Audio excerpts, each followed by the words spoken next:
앉으시겠습니다. 지난 시간에 우리가 기도의 기초와 관련해서 기도의 자세에 대해서 보았는데, 오늘도 같이 기도의 자세에 대해서 좀 더 살펴보도록 하겠습니다. 우리가 하나님 앞에 이 기도하는 것은 특권입니다. 이 기도하는 특권을 우리가 활용하면서 이제 하나님의 뜻대로 기도하되 우리가 기도를 배워야 합니다. 이제 우리가 무엇을 하든지 모든 것은 배움의 과정을 통해서 이루어지듯이 우리 기도도 또한 배워야 합니다. 그래서 제자들도 주님께 기도를 가르쳐 주옵소서라고 이야기를 했습니다. 주님께 요청했었습니다. 그래서 주님께서 어떤 방식으로 기도해야 하는지 기도의 패턴에 대해서 말씀해 주신 것이 오늘날 우리 소위 주기도문이라고 하는데, 그것이 주님께서 가르쳐 주신 기도입니다. 자, 우리가 기도할 때 자세에 있어서 제가 먼저 감사로 기도해야 한다. 모든 기도에는 감사를 포함시켜야 한다라고 말씀드렸습니다. 그래서 사도 바울도 늘 기도할 때마다 감사 가운데서 기도했습니다. 우리는 감사라는 것은 하나님을 인정하고 또 하나님의 은혜를 기억하고 또 하나님 앞에 내가 감사로 갖는 것은 기본적인 마음 자세라는 것입니다. 하나님께서 나를 위해서 행하신 것들을 돌아보는 이 일들은 우리가 하나님께 더 나아가는 데 있어서 굉장히 중요합니다. 하나님 나를 위해서 무슨 일을 해 주셨는가, 또 어떤 역사들을 베풀어 주셨는가 하는 것을 기억하는 것, 그것이 바로 우리의 감사를 통해서 나타난다. 두 번째로는 주님 앞에 우리가 기도할 때에 끈질기게 기도해야 한다라고 말했습니다. 끈질기게. 그 다음에 세 번째로는 절박하게 주님 앞에 기도해야 된다. 네 번째로는 간절하게. 여러분, 비슷비슷하지만 그것은 약간의 다 차이가 있습니다. 간절하게, 엘리야처럼 간절하게 기도해야 된다. 그 다음에 또한 더 나아가서 우리는 그것이 성취될 때까지 기도해야 한다라고 했습니다. 성취될 때까지. 자, 우리가 이 성취와 관련해서 지난번에 이제 이스라엘의 전쟁과 관련해서 이제 잠깐 말씀을 드렸는데, 우리가 기도할 때 특히 모세가 전쟁을 치르게 되었을 때, 전쟁 가운데서 아말렉과의 전쟁 가운데서 그가 어떻게 했습니까? 그가 모세와 아론과 훌과 함께 산 꼭대기로 올라가서 여호수아와 함께 이제 전쟁에 나가라고 사람들을 보내고 난 이후에 그는 아론과 훌을 데리고 산 꼭대기로 올라갔습니다. 그리고 난 다음에 모세가 손을 들면 어떻게 해요? 이스라엘이 이기게 되었고, 그가 손을 내리면 아말렉이 이기게 되었습니다. 그래서 손을 계속 들고 있을 수가 없죠. 그러니까 손이 굉장히 무거워지니까 자꾸 처지게 되면 어떻게 해요? 전쟁에서 지게 되었습니다. 그래서 출애굽기 17장 12절에 보면 돌을 가져다가 그의 밑에 놓아서 그가 이제 그 위에 앉게 하고, 자, 아론과 훌이 바로 돌을 가져다가 그 밑에 놓아서 그 위에 앉게 하고, 아론과 훌이 하나는 이제 그 사람들은 서 있잖아요.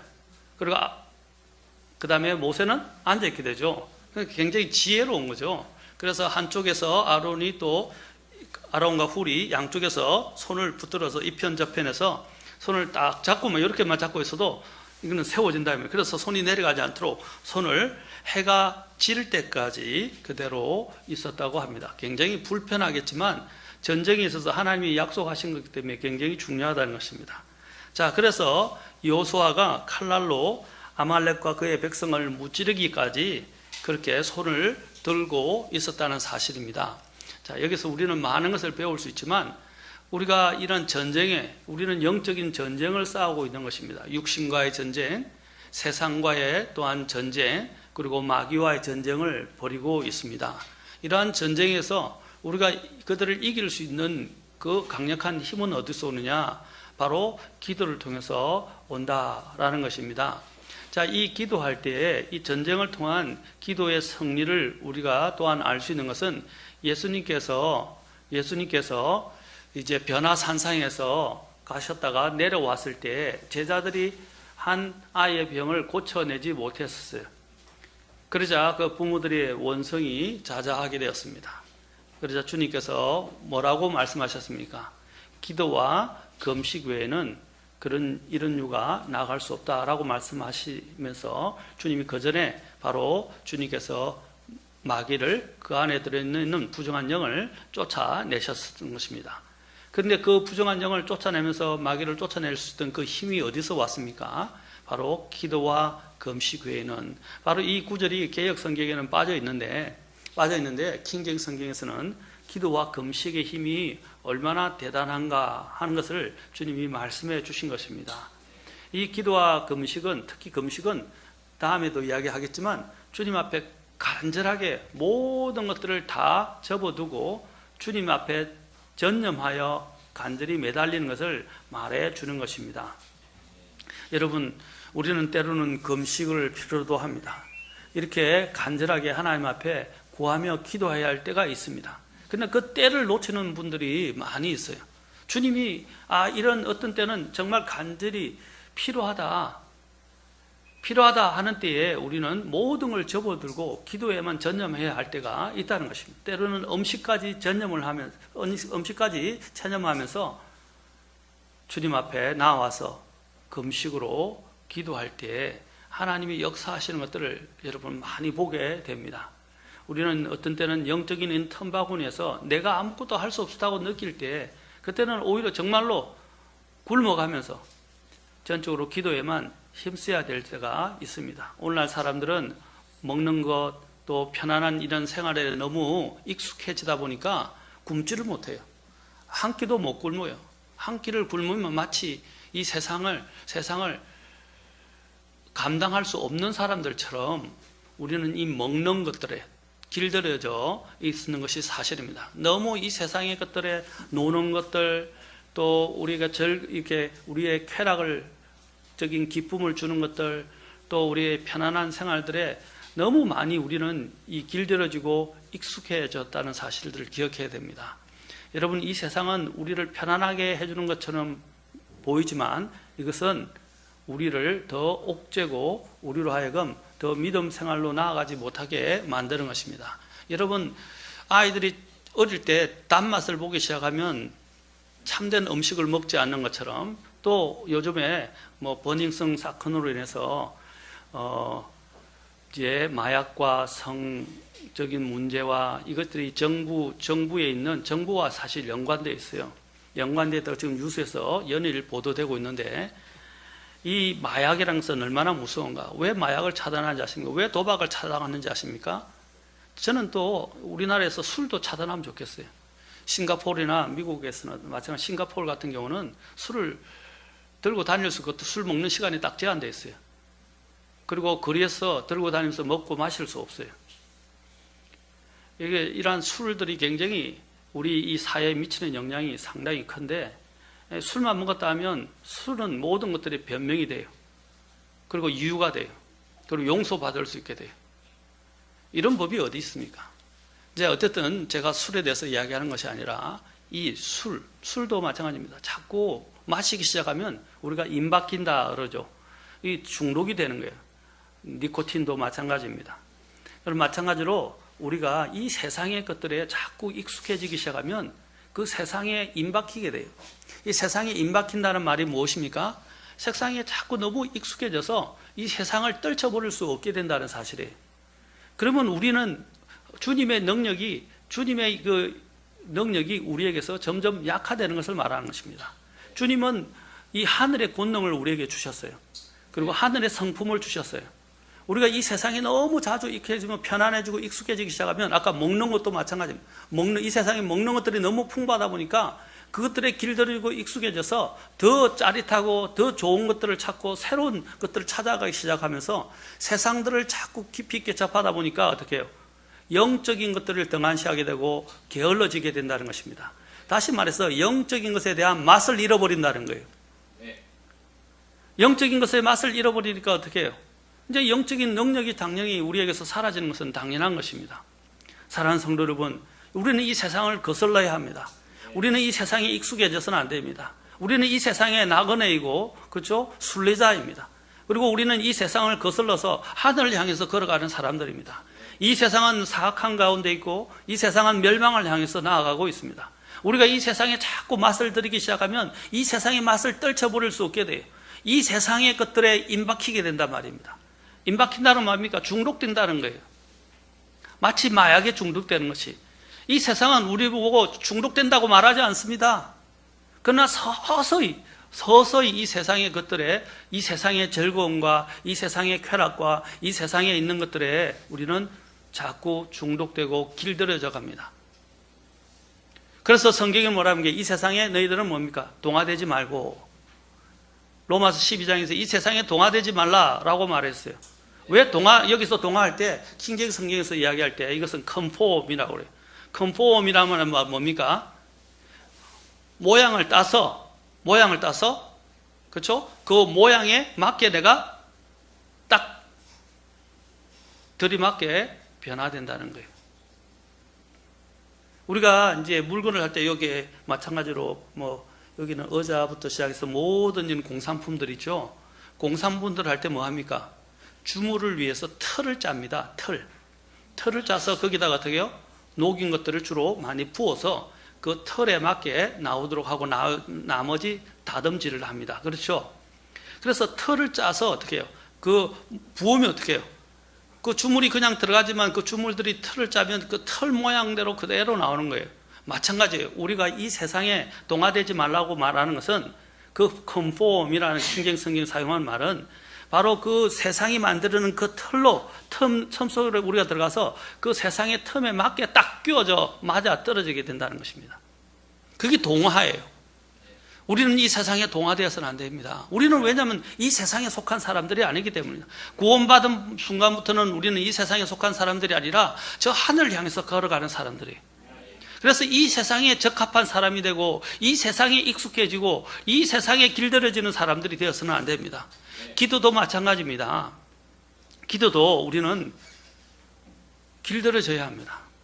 우리 이 육신은 기도하기를 싫어합니다. 또한 영적인 것들을 자꾸 거부하려는 육신의 속성들이 있어요. 그런데 어떻게 해요? 이것들을 거부하고 우리는 순종해야 합니다. 그리고 그것들이 몸에 배이도록 해야 합니다. 자, 운동을 보통 사람들은 어릴 때부터 운동을 좋아하지 않아요. 그런데 이제 운동을 하기 시작하면 어떻게 해요? 근력이 생기게 되고 또 힘이 생기게 되고 운동에 익숙해지게 되어서 이제 운동하는 것이 그렇게 부담스럽거나 힘들지 않아요. 그렇죠? 또 어느 정도 한계가 이르면 또 한계를 넘어서서 또 계속 하면 인간의 이 몸은 그보다 더 강한 힘으로, 그렇죠? 강한 근력을 가질 수 있도록 자라게 되는 것입니다. 마찬가지입니다. 우리는 이 영적인 처음에 영적으로 구원받았을 때 하나님으로부터 그 모든 새로운 성품을 부여받았지만 부여받았다는 것이 나의 믿음 생활을 보장해 주지는 않아요. 부여받았다는 것은 능력을 안에 있는 원천을 부여받은 거고 그 원천을 활용해서 그것이 나에게서 더 강한 힘으로 나타나게 하는 것은 내가 해야 할 몫입니다. 그것을 위해서 성경은 뭐라고 하냐면 훈련하라 라고 말하는 거예요. 나중에 훈련에 대해서 배우겠지만, 사랑하는 성도 여러분, 모세가 손을 들어서 이렇게 주님 앞에 간절히 요구했을 때 기도한 것처럼, 또 그래서 전쟁에서 승리한 것처럼, 또 주님께서 그 제자들과 함께 변화산상에서 내려오셨을 때 제자들이 실패한 것을 지적하시면서 말씀하시면서 기도와 금식 외에는 이런 유가 나갈 수 없느니라 라고 말씀하셨을 때, 이것은 그냥 단순하게 한번 기도하는 데서 그치는 것이 아니라 이런 기도가 우리 안에 계속적으로 습관화해야 되고 배워야 된다는 것을 말씀하신 것입니다. 이것이 바로 간절한 기도로 나가는 것입니다. 그 다음에 또한 우리가 기도할 때 항상 쉬지 말고 기도해야 합니다. 항상 쉬지 말고 기도하라. 우리가 잘 아는 말씀이에요. 너무나도 잘 아는 말씀이에요. 그런데 우리는 주님을 잊어버리고 주님께 의지하는 법을 잊어버리고 또 주님이 우리에게 또 명령하신 것을 잊어버리면서 주님 없이도 잘 살아간다고 생각합니다. 그것은 착각이에요. 우리는 주님 없이 살 수 없는 존재입니다. 우리가 산소가 없이 살아갈 수 없는 것처럼 기도는 영혼의 호흡입니다. 우리가 영혼의 호흡을 하지 않고 영적인 생명을 유지할 수 있다는 것은 그것은 착각입니다. 그것은 자기가 죽어가는지도 모르는 것과 같은 거예요. 우리는 기도를 하지 않으면 죽어가는 것입니다. 병이 들어가는 거예요. 죽어가는 거예요. 힘이 약화되는 거예요. 운동을 하지 않으면 어떻게 해요? 운동을 계속 하지 않으면 근력이 약해져서 나중에는 몸에 이상이 오는 것처럼 빨리 노화가 와요. 마찬가지로 우리가 이런 기도를 하지 않으면 영적으로 빨리 노화됩니다. 영적으로 건강하려면 기도해야 합니다. 그래서 언제 기도하냐? 하나님이 언제든지 항상 기도하라고, 기도할 수 있다고 말씀하셨어요. 제가 전에도 말씀드렸죠. 시간을 초월하고 공간을 초월하고, 그렇죠? 시간과 공간을 초월하는 이런 놀라운 능력인 기도를 하나님이 주셨어요. 시간에 구애받지 않고 또 장소에도 구애받지 않습니다. 우리는 언제 어디서든지 기도할 수 있어요. 그래서 주님께서는 항상 기도하라. 하나님을 잊지 말라는 거예요. 우리는 하나님 없이는 살아갈 수 없다는 것입니다. 그 하나님과 교제하는 가장 언제든지 할 수 있는 것은 무엇입니까? 말씀을 암송하는 것이고 그 말씀을 지니고 살아가는 것이며 주님과 기도를 통해서 계속 교제하는 것입니다. 교제하시는 겁니다. 그래서 주님께서는 항상 쉬지 말고 기도하라라고 말씀하셨습니다. 특히 낙심한 과부의 앞에서 살펴봤지만 낙심한 그 과부에 대해서 한 과부에 대한 비유를 통해서 주님께서 너희가 낙심하지 않기 위해서 낙심하지 않는 것을 위해서 보여주시기 위해서 한 과부의 예를 누가복음 18장에서 예를 드셨는데 우리가 지난번에 봤죠. 누가복음 18장 1절부터 9절까지 거기서 주님이 뭐라고 하냐면 이렇게 말씀하십니다. 항상 기도하고 낙심하지 말아야. 여러분 낙심을 물리칠 수 있는 가장 대표적인 것이 뭡니까? 항상 기도하라라는 것이에요. 여기는 끈질긴 기도에 대해서 지난번에 우리가 이 과부의 주님께서 비유를 통해서 말씀하신 것을 통해서 배웠습니다. 그러나 주님이 뭐라고 그랬어요? 낙심하지 않는 것 중에서는 끈질긴 이런 과부같이 끈질기게 기도하는 것도 필요하지만 주님이 뭐라 했어요? 항상 기도하고 낙심하지 말아야 할 것을 이렇게 했어요. 항상 기도하라라고 하셨습니다. 마지막 날들에도 여러 가지 어려운 일들이 생길 때 누가복음 21장 36절에서 예수님께서 말씀하셨어요. 마지막 날들에는요 변화무쌍하고 우리가 예측할 수 없는 이런 급변하는 일들이 일어나게 됩니다. 지금 우리나라 상황이 그렇죠. 지금 한 치 앞을 볼 수 없어요. 우리나라 사람들은 지금 이 안전불감증과 워낙 이런 것들에 익숙해져 가지고 이제는 더 이상 긴장을 하지 않는데 지금 미국에서 제가 아는 분들의 이야기를 들었거나 들려오는 소식을 보면 우리나라가 지금 굉장히 초긴장이고 굉장히 지금 불안한 아주 어려운 상황에 있다는 것을 기억하셔야 됩니다. 우리나라가 시작될 때 기독교 정신을 가지고 시작되었어요. 미국처럼 많은 사람들이 이걸 모르고 있어요. 하나님과 함께 시작됐단 말입니다. 여러분이 처음에 우리나라가 건국될 때 그게 초안을 보면 기독교 정신에서 시작되었어요. 그 기독교 정신에 있었던 분이 이승만 박사예요. 그리고 초대 건국될 때 국회에서 처음에 건국할 때 기도하신 분이 목사님이었어요. 우리나라는 기독교 정신을 가지고 미국처럼 주님께서 기적을 베푸셔서 이 나라가 일어서게 하신 거예요. 그런데 지금은요 반기독화되고 주님을 대적하고 있어요. 기독교를 파멸시키려고 안간힘을 쓰고 있고 헌법을 만들려고 헌법을 제정하려고 그러고 또 기독교적인 이런 윤리들을 파괴하려고 온갖 이런 법들이 지금 제정되고 있습니다. 회개해야 합니다. 기도해야 합니다. 그렇지 않으면 이 나라 망합니다. 하나님의 약속을 통해서 세워진 나라는요 하나님의 약속을 차버리게 될 때 하나님의 심판과 저주가 있다는 것을 기억하셔야 됩니다. 이 나라가 이렇게 위기에 빠진 것 그리스도인들이 정신을 못 차려요. 내 먹고 살고 내 편안한 것만 익숙해져서 거기에 빠져들어서 괜찮다 이야기합니다. 평화롭다 이야기합니다. 이스라엘 백성들이 어떻게 이야기했습니까? 분명히 바빌론이 와서 너희들을 공격할 것이고 또 너희들을 포로로 사로잡아 할 것이라 주님이 이야기했는데 거짓 대언자들이 뭘 이야기했습니까? 평안, 평화를 이야기했습니다. 우리도 그 평화에 속으면 안 돼요. 마지막 날에 적그리스도가 대두할 때 제가 말씀드린 안정과 평화를 가지고 데살로니가전서 5장에서 안정과 평화, 예? safety and peace라고 나와요. 지금 그걸 영어로 security라고 이야기하는데 이 안정과 평화를 모토로 해서 나온다는 거예요. 여러분, 그 안전에 쏙지 마십시오. 유럽이 왜 히틀러에서 점령당했느냐?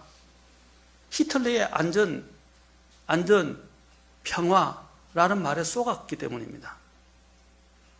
그래서 무장 해제하게 됐어요. 폴란드부터 시작해서. 그래서 어떻게 돼요? 그 폴란드를 기점으로 해서 유럽을 다 휩쓸게 됐던 것입니다. 영국이 거기에 속았던 거예요, 처음에. 마찬가지입니다. 여러분, 우리도 영적으로 안전하다고 생각하지 마십시오. 기도해야 합니다. 주님이 항상 기도하라고 그러셨어요. 특히 마지막 날에 누가복음 21장 36절도 바로 이러한 상황입니다. 너희가 앞으로 일어날 이 모든 일을 피하고 사람의 아들 앞에 서기에 합당한 자로 여겨지도록 보십시오. 이 모든 일을 피하고 미래에 오게 될 재난입니다. 재앙입니다. 그 다음에 사람의 아들 앞에 서기에 합당한 자로 여겨지도록 항상 기도하고 깨어있으라 라고 그랬어요. 항상 기도하고 깨어있으라. 여러분, 기도를 해야 깨어있게 됩니다. 기도 없으면요, 하나님의 공급을 받지 못하니까 혼미해지는 거예요. 여러분, 숨을 참고 있어 보세요. 숨을 한번 참아보세요. 얼마나 버틸 수 있습니까? 이제 목을 재거나 숨을 참으면 이제 나중에 어떻게 해요? 숨을 못 쉬면 혼미해집니다. 물 속에 들어가서 한번 물 속에서 견뎌보십시오. 점점점 정신이 나중에는 숨을 못 쉬게 되면 어떻게 해요? 물이 들어오는 것도 있지만 정신이 혼미해지기 시작합니다. 그래서 나중에는 이성 판단도 다 흐려지게 돼요. 그렇죠? 자, 마찬가지입니다. 우리가 영적인 호흡을 하지 않으면 우리가 이 세상에서 영적인 판단력이 흐려지게 됩니다. 잘못된 선택을 하게 되고 결국에는 마귀에게 패배하게 되는 것입니다. 그래서 주님께서 뭐라 그랬어요? 항상 기도하며 깨어 있으라 라고 했습니다. 기도를 통해서 깨어 있는 것입니다. 에베소서 6장에서도 사도 바울은 모든 기도와 간구로 성령 안에서 항상 기도하라 라고 했어요. 모든 기도와 간구로 항상 성령 안에서 항상 기도하라. 그리고 이렇게 말해요. 모든 성도들 위해 모든 인내와 간구로 그 일에 깨어있고. 자, 골로새서 4장 2절에서도 항상 기도하고 기도 중에 감사를 드리며 깨어있으라. 오늘 제가 여기 이 골로새서 4장 2절은 앞에 설교한 내용이 다 들어있어요. 항상 기도하라. 그리고 기도 중에 감사를 드리라. 그리고 깨어있으라. 자, 이 말이 다 들어있단 말입니다. 요즘 그리스도인들이 너무 기도하잖아요. 너무 무방비 상태에 있어요. 이런 긴박한 상황에서 기도할 것을 잃어버렸어요. 여러분, 이 나라를 바꾸고 우리 자신을 바꾸고 우리 가정을 바꾸고 우리 교회를 바꾸고 우리나라를 바꿀 수 있는 힘은 기도입니다. 먼저 기도해요. 물론 행동으로 하는 것도 필요해요. 그러나 행동 이전에 하나님의 능력을 끌어와야 됩니다. 하나님을 움직여야 돼요. 하나님이 이 세상을 움직이시는 분이십니다. 이 세상을 주관하시는 분이에요. 이 하나님의 왕자의 손이 뻗치고 하나님의 마음을 바꿀 수 있는 것이 바로 기도라는 거예요. 하나님의 마음을 얻으면 모든 것을 얻은 것이에요. 왜? 하나님이 이 만물의 창조주이시고 조성자이시고 주관자이시기 때문입니다. 그리고 심판자이세요. 기도로 하나님을 얻으십시오. 하나님의 마음을 움직이십시오. 기도는 정말로 이 세상에서 가장 긴 손을 갖고 있습니다. 하나님의 왕자에 셋째 하늘에 계신 하나님의 왕자에까지 이르는 그 손을 갖고 있어요. 옛날에 어릴 때 아이들이 좋아하는 만화와 또 드라마가 있었는데 그게 뭐냐면 맥가이버였습니다. 그렇죠? 맥가이버라는 게 뭡니까? 만능이지만 손도 어떻게 해요? 손을 이렇게 하면 손이 쫙 길어져 나갔어요. 가제트, 죄송합니다. 맥가이버가 가제트였어요. 황가이버 때문에 이래 가제트였어요. 가제트. 예, 옛날 가제트 형사, 예, 맞습니다. 뭐 하면 손이 쫙 나서 손이 엄청 길어졌죠. 그래서 그때 인기 폭발이었어요, 가제트가. 마찬가지로 우리가 하나님 앞에서 하나님의 왕자에 이룰 수 있는 그 가제트와 같은 손, 그것이 바로 기도다. 기도다. 그래서 이런 이스라엘 백성들이 이제 왕정을, 하나님이 다스리는 신정을 싫어하고 신정을 거부했어요. 그리고 난 다음에 이방인들을 본따서 우리에게도 왕을 세워주소서라고 이야기했어요.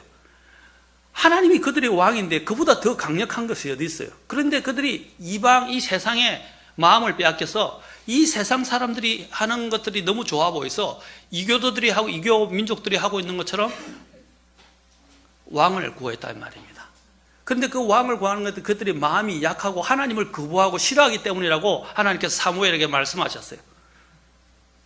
그래서 너무 자꾸 간곡하니까 하나님이 왕을 줘라 그랬어요. 그러나 그들이 왕이 생김으로 해서 어떻게 돼요? 세금을 내야 됐고요. 그렇죠. 부역을 해야 했고, 또 왕으로 인해서 또 심지어는 안 좋은 왕들로 인해서 엄청난 백성들이 고생을 하고 고통을 겪게 됩니다. 그들은 바로 그 이유가 뭡니까? 신정, 하나님의 통치를 거부했기 때문입니다. 그때 사무엘이 이 말을 가지고 하나님께서 사무엘에게 그들이 왕을 구한 것은 나를 싫어하기 때문이다라고 주님이 분명히 말씀하셨어요. 그들의 의도를. 그 다음에 사무엘이 뭐라고 하지 않습니까? 이러한 이스라엘의 문제를 가지고 사무엘상 12장 23절에서 이렇게 말합니다. 정말 이것은 놀라운 선언입니다. 우리는 이것을 본받아야 합니다. 사무엘이 이렇게 말해요. 또한 나로 말하건대 너희를 위하여 기도하기를 심으로 내가 결단코 주께 죄를 짓지 아니하고 선하고 바른 길을 너에게 가르칠 터인즉. 뭐라고 했어요? 내가 결단코 주께 죄를 짓지 아니하는데 그 죄가 뭐였어요? 기도하기를 싫은 죄다라고 말했어요. 기도하기를 싫은 죄를 범하지 않겠다. 누구를 위해서? 너희를 위하여 중보하느니. 사랑하는 성도 여러분, 우리 자신을 위해서 기도하지만 우리의 가정, 우리의 자녀들, 우리의 또한 가족들, 구원받지 않은 가족들뿐 아니라 가정의 영적인 문제, 또 교회를 위해서, 교회 성도들을 위해서, 또 이 나라를 위해서 우리는 기도해야 합니다. 나라 없으면 우리 이게 믿음 생활 할 수 없어요, 제대로. 제가 이전에 부산에 있었을 때 그때 어떤 일이 있었냐면 베트남 전쟁으로 인해서 보트 피플들이 왔어요.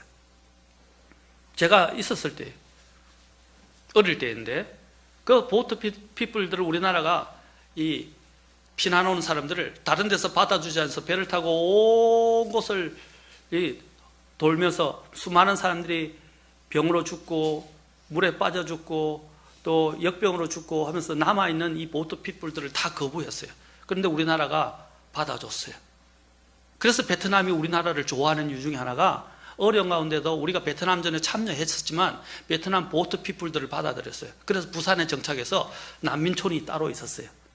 난민촌이 있어서 거기서 그 사람들이 이제 우리나라로 흡수돼서 동화되었는데 그때 보니까 얼마나 나라 없는 사람들의 삶이 서러운 것인가. 지금 난민 문제도 마찬가지죠. 그렇죠? 자, 사랑하는 성도님, 우리의 나라가 없다면 우리의 믿음 생활을 제대로 할 수 없어요. 우리는 도망해야 될 수도 있고 순교를 당해야 될 수도 있어요. 그래서 나라를 위해서 기도하는 일은 중요합니다. 아까도 얘기했죠? 우리는 기독교의 정신하에서 세워졌다. 이 기독교를 버리게 되고 기독교가 파괴되면 하나님이 이 나라를 심판하십니다. 왜? 하나님의 언약과 함께 시작되었기 때문입니다. 여기 사무엘이 뭐라고 그랬어요? 이스라엘을 위해서 내가 너희를 위하여 기도하기를 쉬지 않겠다. 쉬는 죄를 범하지 않겠다라고 말했던 것입니다. 여러분, 기도할 때 이 나라를 위해서 기도하십시오. 이 나라가 정말 하나님을 대적하지 않는 하나님의 그 기초에 따라서 세워지는, 그리고 하나님이 기뻐하시는 그 길들을 이루어가는 그런 민족이 되게 해달라고 기도를 하셔야 됩니다. 또 우리는 항상 쉬지 말고 기도할 뿐 아니라 또한 엄밀한 기도를 해야 합니다. 엄밀한 기도. 마태복음은 오늘 읽었지만 6장에 가서 봅시다. 6장에서 주님께서 여러 가지로 지금 말씀하십니다. 6장 5절에 보십시오. 6장 5절에서 주님께서 기도하면서 엄밀한 기도에 대해서 이제 주님께서 말씀하시면서 자, 엄밀하게라고 주님께서 여러 번 말씀하시는데, 자, 1절에 보십시오. 너희는 사람들에게 보이려고 그러면서 사람들에게 보이기 위해서 하는 그 형태들을 몇 가지를 말씀하셨는데 2절 이래 보면 구제할 때에, 그렇죠? 너희가 구제할 때에. 그 다음에 또한 5절에는 뭘 이야기합니까? 너희가 기도할 때에 라고 말씀하셨어요. 그리고 또한 누가복음에 보면 주님께서 또 너희가 금식할 때에 라고 말씀하셨어요. 자, 주님께서 우리에게 기도할 때 바로 이 보이려고 기도하지 말라 이 말이에요. 자, 주님께서 헌금에 대해서 말씀하신 게 아니에요. 어떤 사람들은 뭐 헌금을 무명으로 해야 된다고 이야기하는, 그렇지 않습니다. 성경에 그런 말은 없어요. 우리가 보이지 않게 하라는 것은, 엄밀하게 하라는 것은 여기에 기도, 구제, 금식에 대해서 말씀하셨어요. 자, 그래서 기도할 때 어떻게 하라고 그러죠? 6절에 보면, 5절에도 보면 주님께서 위선자들처럼 다른 사람들에게 보이려고 기도하지 말라. 또 기도할 때 어떻게 했어요? 또한 보이려고 하지 말고 오히려 골방으로 들어가서 기도하라. 누구에게? 내 아버지 하나님께. 엄밀한 가운데, 여기서 엄밀이라는 말이 계속 나옵니다. 엄밀이라는 말이. 엄밀하게, 또 엄밀한 가운데 보시는 하나님께, 내 아버지께 기도하라. 그리고 그렇게 계속 이야기합니다. 또 엄밀한 가운데 보시는 내 아버지께서 내게 드러나게 갚아 주시리라. 여기서 지금 계속 엄밀한 가운데 계시는 내 아버지, 그 다음에 엄밀한 가운데 보시는 내 아버지라고 말하고 있습니다. 자, 엄밀한 가운데 기도하라. 기도할 때 보이려고 기도하지 말라. 사랑하는 성도 여러분, 우리에게 또한 때로는 항상 쉬지 말고 언제 얻으시는 기도하는 것이 필요하지만, 엄밀한 가운데서 골방에서 정말 주님께 매달려서 정규적으로 하는 기도가 필요합니다. 엄밀한 골방을 만드십시오. 지난번에 우리가 여름 캠프에서 기도, 그죠? 기도와 관련된 영화를 보신 적이 있죠? 그래서 한 여인이 어떻게 해요? 남편과의 문제, 가정의 문제가 해결이 안 됐을 때 한 나이든 분의 제안을 받아들여서 그들의 또 그분의 본을 본받아서 자신의 클로젯, 옷장을 어떻게 해요? 싹 다 치워버리고 기도의 장소로, 기도 제목을 붙여놓고 기도의 장소로 만들었잖아요. 그 다음부터 하나님이 역사하시기 시작하면서 변화되는 모습과 함께 간증을 하는 것을 우리가 캠프를 통해서 보았습니다. 사랑하는 성도 여러분, 우리에게는 엄밀한 기도가 필요합니다. 모든 것을 치워버리고 주님과 단둘이 정말 간절하게 주님께 매달리는 그런 엄밀한 기도가 필요합니다. 그 중에서 엄밀한 중에서 골방의 기도가 필요합니다. 오늘 우리 현대인들은 너무 바쁘고 너무 편안해져서 무릎 꿇고 주님 앞에 골방에서 매달려서 주님 앞에 절규하면서 기도하는 이런 기도가 사라진 지 오래입니다. 우리의 영적 생활이 왜 메말라 갈까요? 기도하지 않기 때문에도 있지만, 이런 주님과 엄밀한 가운데서 골방에서 만나는 이런 주님과의 이런 긴밀한 만남이 결여되고 있기 때문입니다. 사랑하는 성도 여러분, 주님께서 뭐라고 말씀해요? 엄밀한 가운데 계시는 내 아버지께, 엄밀한 가운데 보시는 내 하나님께 기도하라. 아까 마태복음 6장 4절에 보면 거기도 구제하는 일에도 엄밀한 가운데 이루어지게 하라. 마태복음 6장에도 보면 엄밀한 가운데 계시는 분께 기도하라. 그리고 마태복음 6장 18절에 보면 금식하는 가운데서도 엄밀한 가운데 계시는 내 하나님께 금식을 보이라. 그래서 사람들에게 보이지 말라. 자, 이런 대표적인 이런 기도, 골방의 기도, 이것은 방해받지 않는 걸 말하는 것이고, 하나님과의 긴밀한 만남을 말하는 것이고, 또 골방은 여기서 한번 이례적인 것을 말하는 것이 아닙니다. 정규적으로 시간을 놓고 거기서 정규적으로 기도하는 것을 말하는 것입니다. 주님께서 말씀하셨어요. 너희가 마음을 다하여 나를 찾으면 나를 찾고 나를 만나리라. 예레미야 29장 13절에서 말씀하셨습니다. 너희가 마음을 다하여 나를 찾으면 나를 찾고 나를 만나리라. 마음을 다하여. 이게 골방에서 이루어지는 기도를 통해서 할 수 있습니다. 아모스 5장 4절에서는 너희는 나를 찾으라. 그러면 너희가 살리라. 라고 말씀하셨어요. 사랑하는 성도 여러분, 우리는 주님을 찾아야 합니다. 유명한 우리가 잘 아는 음악가 중에 저도 좋아하는데 하이든의 곡을 굉장히 좋아합니다. 특히 하이든의 종달새, 현악 중주 중에서 종달새라든지 오도라든지 이 음악을 들으면 여러분 굉장히 친숙하고 밝고 참 좋습니다. 한번 들어보세요. 하이든의 오도, 하이든의 또한 종달새 이런 걸 한번 들어보십시오. 유명한 음악가 이 하이든도 굉장히 신실한 정말 경건한 크리스찬이었습니다. 어느 날 네노라는 예술가들이 한자리에 모이게 되었습니다. 이들은 고통이 올 때 어떻게 고통을 극복하는가를 놓고 토론을 벌였다고 합니다. 어떤 사람은 고통이 오면 친구를 찾아가서 호소한다고 말합니다. 어떤 사람은 독한 술을 마시고 잠시 그 고통을 잊어버린다고 말했습니다. 또 다른 이는 미움과 정오와 분노가 생길 때 그냥 맞부딪혀서 싸운다고 이야기를 털어놓았습니다. 아무도 시원한 답을 내놓지 못하고 있을 때 하이든이 조용한 목소리로 고백했습니다. 우리 집에는요, 작은 기도의 골방이 있습니다. 나는 고통이 올 때나 마음이 외로울 때나 낙심과 절망에 빠질 때면 바로 이 골방에 들어가서 하나님 앞에 무릎을 꿇고 도움을 구합니다. 이 골방에서 기도하고 나올 때면 나는 마음의 평화를 얻고 소망의 빛을 발견하게 됩니다. 라고 이야기했습니다. 이 하이든의 고백이 끝나자마자 사람들은 모두 그게 동의하는 고개를 끄덕였습니다. 기도에는 바로 이러한 하나님의 놀라운 능력이 있습니다. 특히 골방의 기도에 여러분이 외롭고 힘들고 고통스럽고 답답하고 안 될 때 우리에게 이러한 문제를 해결할 수 있는 유일한 해결자이신 주님 앞에 구해야 합니다. 사람들에게나 아까 얘기한 술에게나 이런 다른 환경 개선을 통해서 문제를 해결하려고 방법을 찾지 마십시오. 문제의 근원의 열쇠가 되시는 하나님 앞에 가셔야 됩니다. 우리에게는 하나님이 이 기도할 수 있는 이런 놀라운 선물을 우리에게 주셨습니다.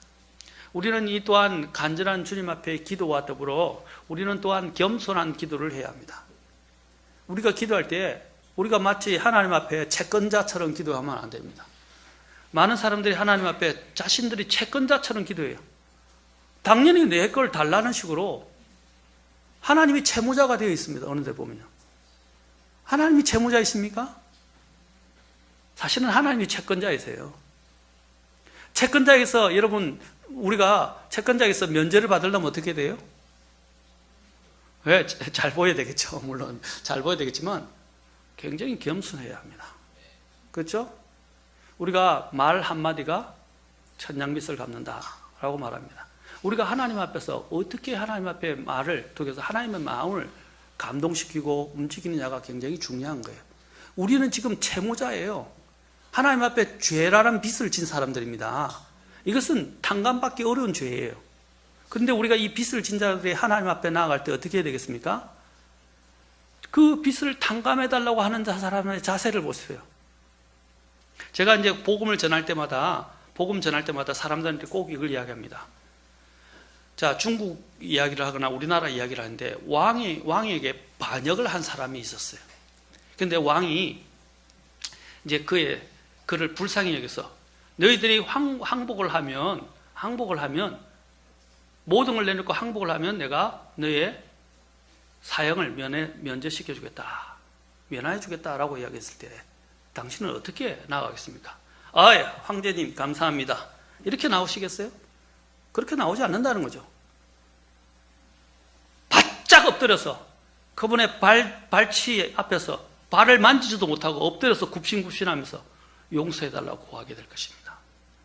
바로 이렇게 당신이 하나님의 앞에서 죄를 용서받고 회개하고 구원받기 위해서는 이렇게 기도해야 합니다. 라고 제가 가르치는 거예요. 마찬가지입니다.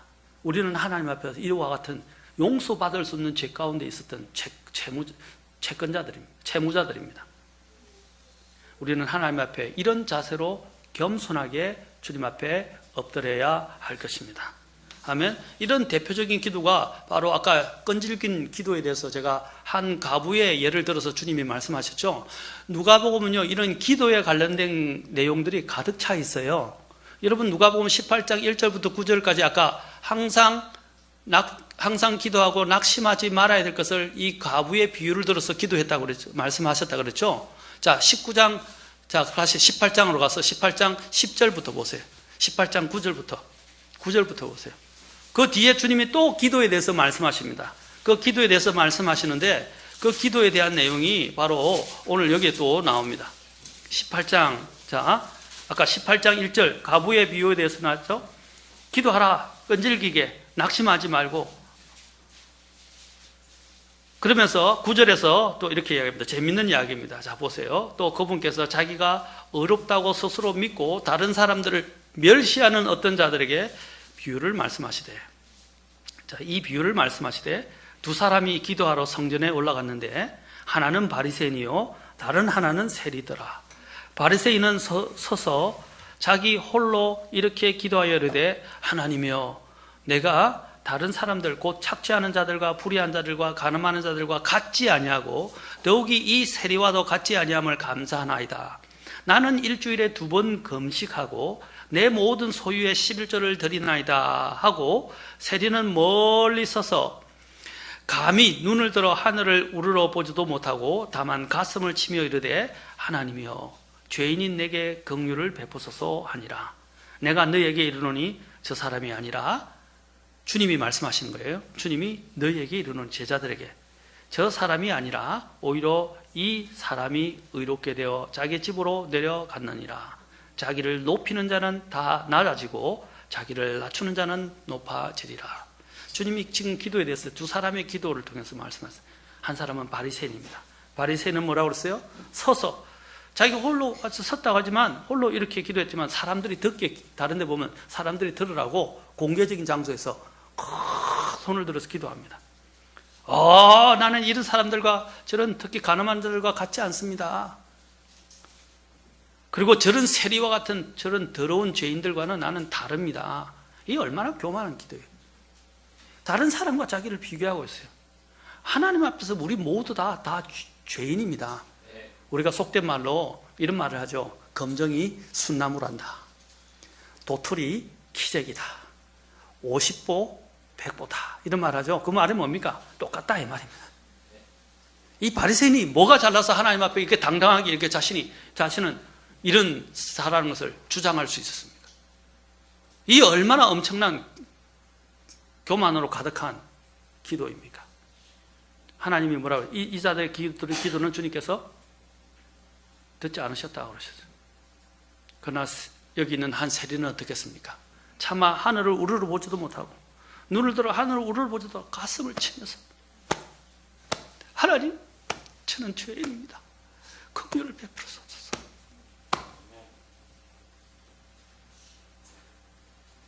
기도할 때 겸손한 기도는 다른 사람과 비교하지 않습니다. 마치 기도할 때 중보 기도하면서 우리는 다른 사람을 죄인 취급하면서 기도하는 경우가 있어요. 그것도 안 됩니다.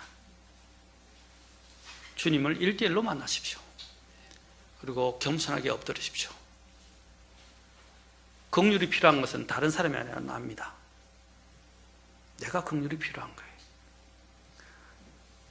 사랑하는 성도 여러분, 우리는 여기서 또한 기도의 자세를 배우게 됩니다. 하나님 앞에 겸손하게 기도하십시오. 특히 하나님께서 이 땅에 문제가 있어서 이스라엘 백성에게 문제가 생겼을 때 하나님께서 또 약속하신 것이 있어요. 이것을 쥐고 계시고 역대하 7장 14절 잠깐 가서 보겠습니다. 역대하서 7장 14절.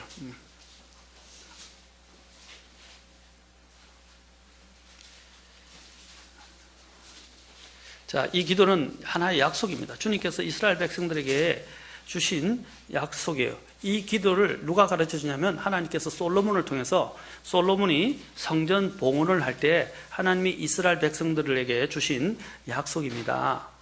자, 뭐라고 그랬냐면 하나님께서 이제 그들이 순종하지 않고 또 우상숭배와 여러 가지 탐욕에 빠질 때 주님께서는 그들에게 재앙을 내리시겠지만 주님께서 7장 14절 같이 자, 그들에게 우리가 이해를 돕기 위해서 14절부터 이제 15절까지 보도록 하겠습니다.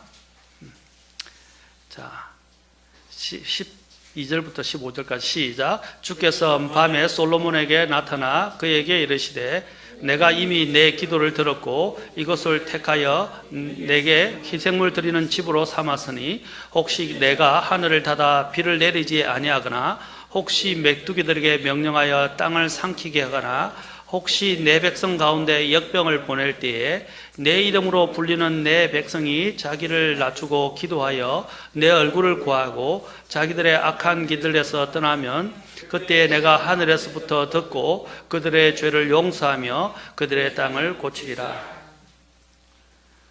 여러분, 하나님이 기근, 그 다음에 이런 역병, 그 다음에 여러 가지 전쟁뿐 아니라 또 이런 메뚜기들 같은 재앙들, 이런 병충해의 재앙이죠. 이런 재앙들은 하나님의 이런 심판의 소리라는 것입니다. 이럴 때 이런 것이 일어날 때 어떻게 할 때에라고 이야기했어요.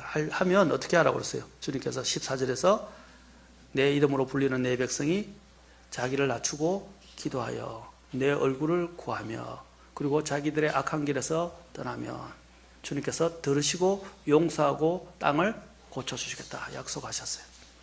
그 전제가 제일 먼저 뭐죠? 자기를 낮추고 기도하는 것입니다.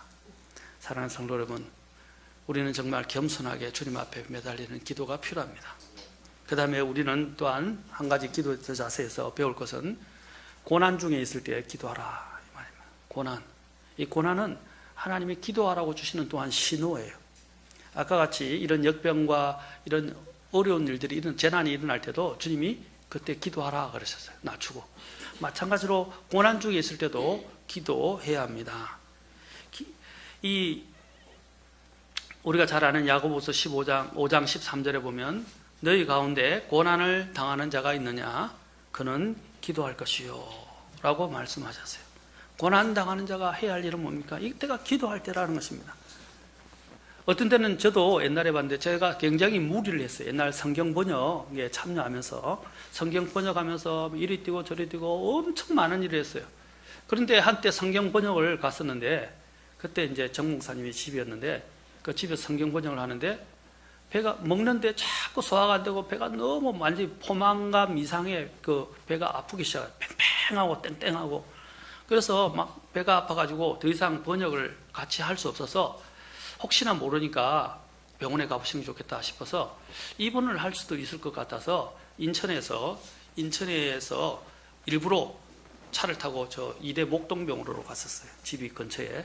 그리고 이대 목동병원으로 갔었는데 나중에 검사를 해보니까 만성 맹장염이었더라고요.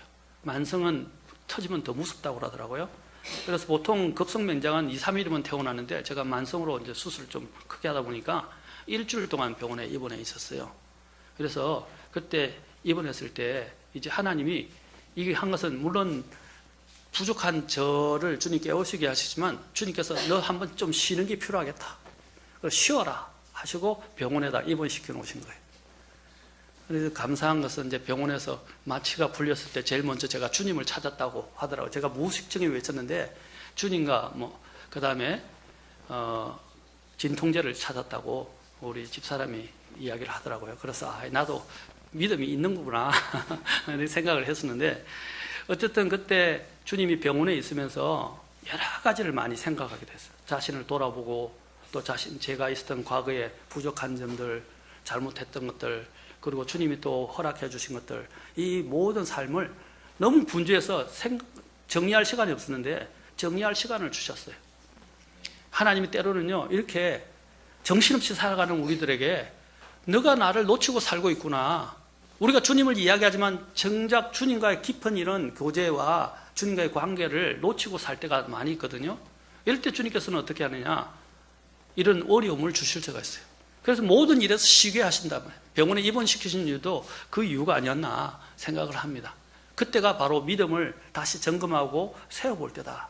바로 하나님이 우리에게 시간을 주시는 거예요. 마찬가지로 우리가 이런 고난 중에 있을 때 주님이 뭐라고 말씀하셨습니까? 기도하라 라고 말씀하셨어요. 시편 102편 1절에도 보면 이렇게 말씀해요. 고난 받는 자가 짓눌림을 당하여 자기의 원통함을 주 앞에 쏟아 놓을 때 드린 기도라고 되어 있어요. 그 서두에 시편 102편의 서두에 이렇게 되어 있어요. 고난받는 자가 짓눌림을 당해서 자기의 원통함을 주 앞에 쏟아놓을 때 드린 기도, 그러면서 오 주여 내 기도를 들으시고 나의 부르짖음이 주께 이르게 하소서라고 시작합니다. 여러분, 고난받은 자가 특히 짓눌림을 받을 때 어떻게 하라고 그랬어요? 또 원통함이 있을 때 이 가부처럼, 아까 가부처럼 기도하라. 아멘.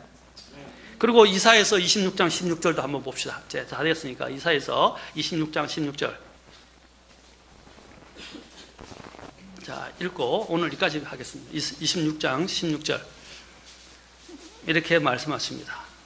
자, 같이 한 음성으로 읽겠습니다. 자, 시작. 주여, 그들이 고난 중에 주를 찾아 싸우며 주의 징계가 자기들 위에 임할 때에 기도를 쏟아 부었나이다. 아멘. 고난 중에, 또 고난과 관련된 한 부분을 뒤에서 이야기했는데, 징계가 임할 때에, 주님의 징계를 받는 것은 아픕니다. 아까 했지만 병환이 될 수도 있고요, 우환이 생길 수도 있고요, 여러 가지 영적인 막 주변에서 문제들이 일어나기 시작해요. 내 자신에게도. 자, 이럴 때가 어떻느냐, 이게 주님이 여러 가지 목적, 꼭 죄 때문에 주님이 이제 징계로 우리에게 병을 주시지는 않습니다. 그러나 가장 먼저 생각하는, 내가 주님 앞에 잘못한 거 있으니까, 주님과 관계가 서운해지지 않았는가, 주님 앞에 범죄한 사실이 없는가, 주님 앞에 내가 게으르거나 믿음 생활을 제대로 하지 않은 적이 있는가. 왜냐하면 내가 주님의 자녀이기 때문에, 우리가 사생아가 아니라면, 주님의 자녀이면 징계를 받게 되어 있습니다. 그래서 때로는 주님이 징계로 우리에게 이런 고난과 고통과 환난을 허락하십니다. 이럴 때 어떻게 하라고 그랬어요? 이때 고난 중에 주를 찾았다. 고난 중에 주를 찾았다. 그리고 징계가 임할 때 어떻게 기도를 쏟아 부었다라고 말하고 있습니다. 사랑하는 성도 여러분, 우리가 이러한 때에 필요한 것은 기도입니다. 기도를 통해서 우리는 하나님과의 관계를 회복하고 점검하고, 또 기도를 통해서 우리는 이 모든 또 난관을 주님의 힘을 힘입어서, 능력을 힘입어서 그 난관을 극복할 수 있다는 것을 말해 주는 것입니다. 환경이 정말로 견딜 수 없을 정도로 악화되고 문제를 극복하지 못하게 될 때 우리는 낙심하기 쉽고 염려하기 쉽습니다. 이럴 때 우리의 도움이 되시는 분, 바로 하나님 앞에 우리는 기도하는 것이 필요합니다. 주님은 주님을 찾으라 라고 하셨어요. 그러면 주님께서 만나 주시겠다고 하셨습니다. 오늘 주님께서 우리에게 여러 가지 기도의 자세에 대해서 말씀하셨습니다. 자, 우리가 다시 한번 기도의 자세에 대해서 쭉 정리합시다. 처음에 어떻게 기도하라고요? 감사함으로 기도하라. 그 다음에 어떻게 하라고 그랬어요? 끈질기게 기도하라. 그 다음에 절박하게 기도하라.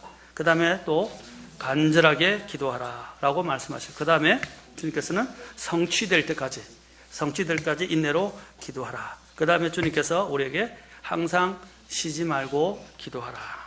그 다음에 은밀한 기도를 하라. 그 다음에 겸손하게 기도하라. 마지막에 뭐라고 그랬어요?